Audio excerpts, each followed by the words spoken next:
I believe that wide open government, where all the books of programs are out there, and where we tell New Brunswickers what's coming down the pike as to opportunities for New Brunswick companies, will solve a lot of this problem. It's the surprise sometimes of a grant being given to a certain company, or a loan guarantee being given there, because things go through cabinet, obviously, and are secret until they come out. But I believe that when I've advocated New Brunswick First, I advocate that we tell New Brunswickers what the opportunities are. For example, there's going to be a contract for ferries to be built for New Brunswick for $12 million in the next year. But we all know that contract's going to go to Quebec because that industry's been subsidized and can do it cheaper. We need to make sure that New Brunswickers know what business opportunities are coming down the pike. There's no need for a hospital being paid for by New Brunswick taxpayers being built up in Campbellton with a company outside this province. There's no need for 2 schools of the 3 in Moncton to be built by companies from outside this province and workers from outside this province. So open up the books. Don't have any strings attached to you. Tell everybody everything. And that's one of the reasons I've advocated an environmental charter of rights, so that we're not hamstrung by companies saying, we want this, we want that grant, and we want this opportunity, and then something pops out of the secrecy of government. That's one way to protect our environment and to make sure that we give something to our children that is still there and not mortgaged. The other opportunity is with regard to the jobs that are subsidized by this provincial government, that are being done by so many workers from outside this province, while your friends and neighbors are getting on planes for Fort McMurray, and that's wrong.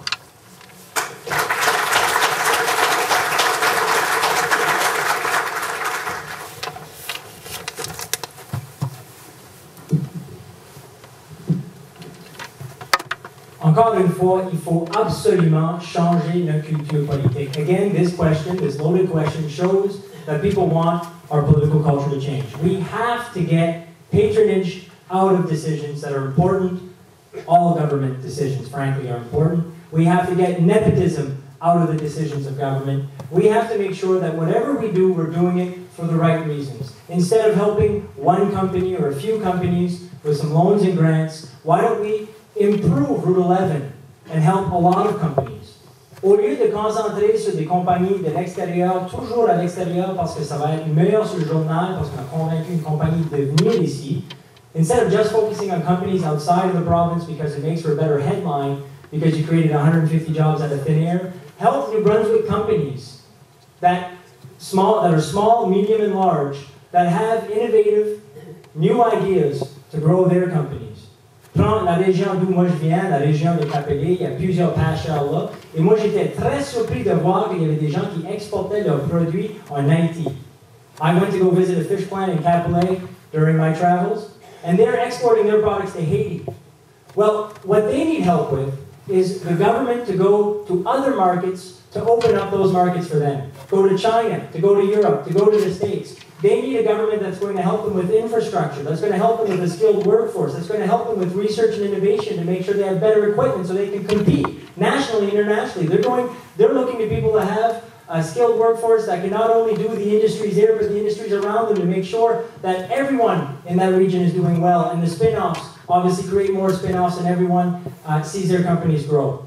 We are capable as New Brunswickers, and that's why I'm convinced if we stop with handouts and start doing hand-ups by creating conditions for all companies to survive and thrive, the ones who are innovative and the ones who are going to work hard, I'm convinced we will grow our economy. Merci beaucoup.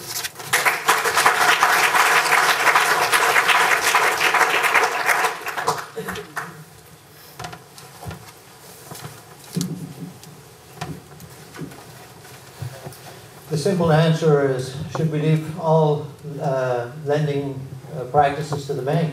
And I think there's an answer to that, and I think it's no. I think there's a role for government to play, but it shouldn't be just with a blank checkbook. I've always said government partnership and economic development, I think, is crucial for the growth of economic development, of job creation in the province.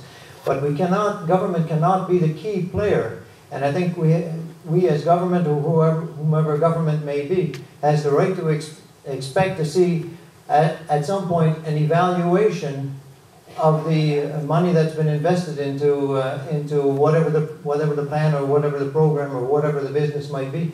An evaluation that measures the impact, again, on population growth or on job creation. And I think if those two things if they don't meet the criteria, if the proposals don't meet any of those criteria, then it's probably a time to say maybe this is an issue for the banks more than it is for government.